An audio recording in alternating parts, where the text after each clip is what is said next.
Do you actually know what makes your dog feel truly loved by you? Yes, you walk them, you feed them, you give them a good life. But behind all of that, there are things your dog is quietly craving that most owners never think to do. These are some of the most powerful ways to bond with your dog. And if you keep overlooking them, which most owners do, you might never experience the deepest level of connection your dog is ready to give you. Let's start with the one you can try tonight. 1. Touching the spots they secretly need. Have you ever noticed your dog leaning hard into your hand in one spot but shifting away in another? That's not random. Your dog is literally telling you where tension lives in their body, and most owners miss it completely. Here's what most people do. They go straight for the same 3 spots over and over: head, back, belly. And yes, your dog probably enjoys those, but enjoying is not the same as deeply needing. There's a huge difference between a dog that accepts your touch and a dog that melts into it. The spots your dog is actually craving are the ones you've probably never touched once. Between their toes, knots of stress build up daily. Dogs instinctively spread their toes when they're anxious, and this creates micro-tension in the connective tissue. 30 seconds of gentle massage there sends sensation through nerve pathways most owners don't even know exist. But there's an even better spot. Right where your dog's front legs connect to their chest, there's a zone they physically cannot reach themselves. Behavioral studies from UC Davis tracked dogs who received daily chest massages for 8 weeks. These dogs didn't just feel better, they started carrying themselves differently in public, more confident, more relaxed. The researchers couldn't believe how visible the change was. And if that small change surprises you, wait until you hear the last thing on this list. It's something so simple that most people overlook it every single day, but it might be the most powerful thing you can do to make your dog feel safe with you. 2. The silent eye contact that changes everything. You talk to your dog constantly, commands, praise, maybe even full conversations. But here's what most people get wrong. It's not about what you say, it's about what you don't say. Military researchers discovered something fascinating while studying deployment dogs. Certain handlers had dogs with 40% less stress hormones than others. These weren't the handlers who trained more or gave more treats. The only difference? They practiced silent eye contact throughout the day. Just 10 to 15 seconds of soft, wordless attention. No commands, no talking, just presence. Your dog's amygdala, that ancient fear center deep in their brain, actually calms down during this exchange. But here's the trick. Staring threatens them. This has to be gentle acknowledgement, and within seconds, their system floods with oxytocin, the same chemical mothers release when nursing their babies. Most owners never do this because it feels awkward or unproductive, but your dog's brain is literally waiting for these moments. You're not just looking at them, you're triggering a biological response that tells their brain, this person is safety. And that right there builds a bond deeper than any treat or command ever could. 3. Giving them the power of real choice. Why does your dog sometimes seem disconnected or shut down?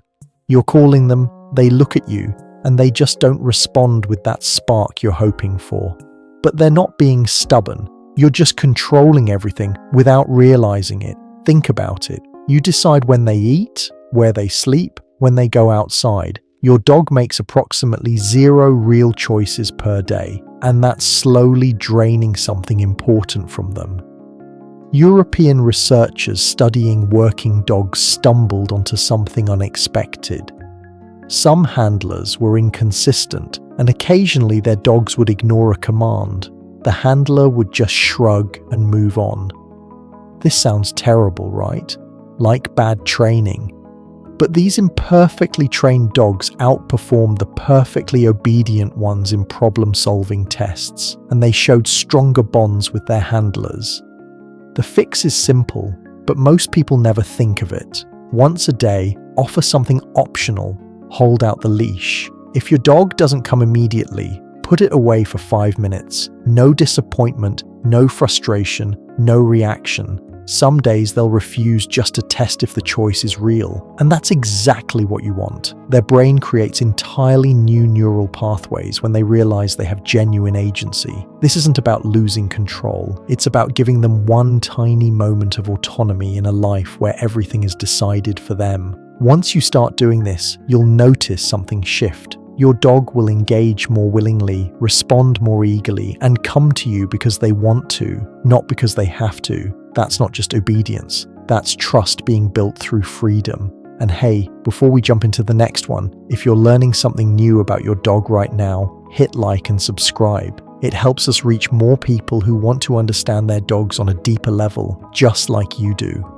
4. The pressure point for instant calm. Have you ever wished you could just press a button and calm your dog down instantly? What if I told you that button actually exists and it's been used for thousands of years? Right at the top of your dog's head, directly between their ears, there's an acupressure point called GV20. Applying gentle circular pressure here for 30 seconds activates the parasympathetic nervous system. And this isn't just ancient wisdom. Western veterinary science caught up and confirmed it works. Brain imaging shows that stimulating this point decreases activity in the amygdala while increasing activity in the prefrontal cortex. In plain English, it literally shifts your dog from reactive emotion to thoughtful calm.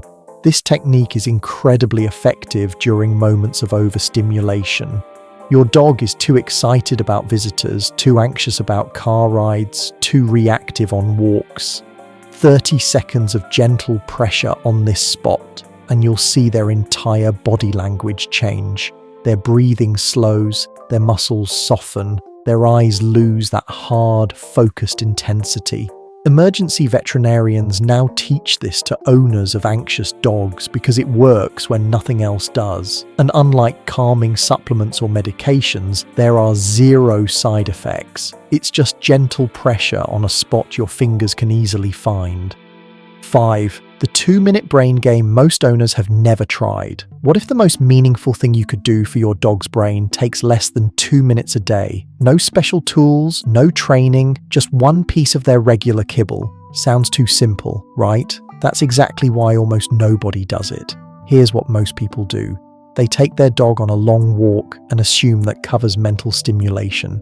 But walking, as good as it is, mostly exercises the body. Your dog's brain is idling in a kind of screensaver mode. Take one piece of their regular food, not a treat, their usual kibble. This matters because regular food activates the brain's seeking system differently than high-reward treats. Hide it somewhere unusual, behind a chair leg, under a pillow, just barely out of sight, then let them find it. The Family Dog Project in Budapest studied dogs who played daily food hiding games, and those dogs retained cognitive function nearly 3 years longer than dogs who didn't. This tiny game grows the hippocampus, which controls both emotional regulation and spatial memory. New neural connections form when dogs have to navigate, sniff, and remember. The challenge matters though. Start easy, but gradually increase difficulty. You're not just entertaining your dog, you're actively preventing cognitive decline as they age. That's not just fun, that's love with a long-term payoff.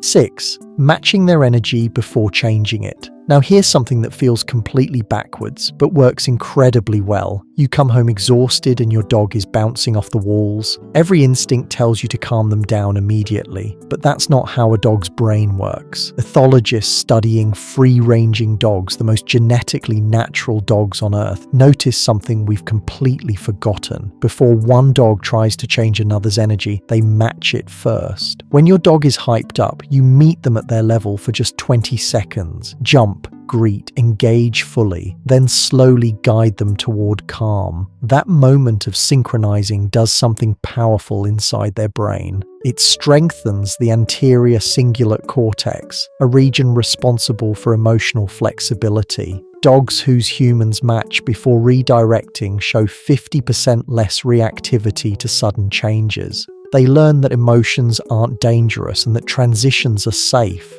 It works both ways too.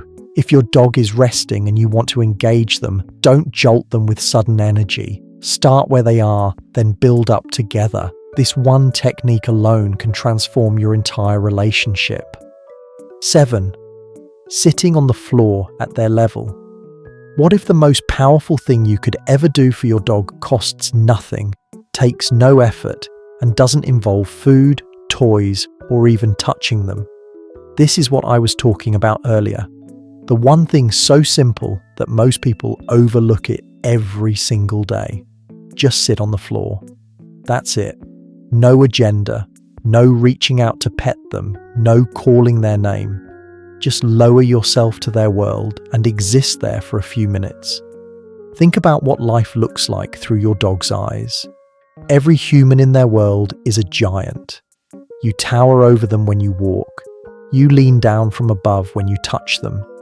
Even your love comes from a place of height, and your dog accepts all of it. But they never get to experience you as an equal presence, someone who isn't above them, isn't reaching for them, isn't asking anything from them.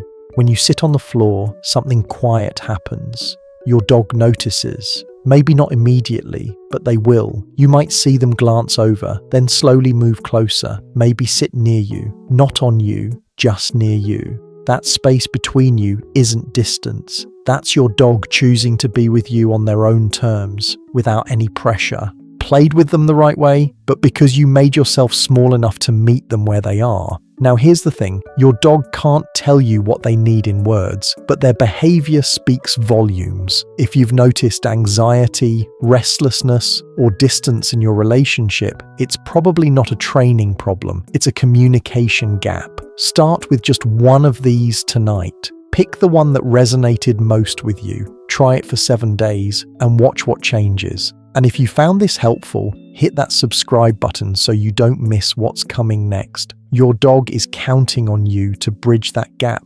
Which one are you starting with tonight? Drop it in the comments. I'll see you in the next one.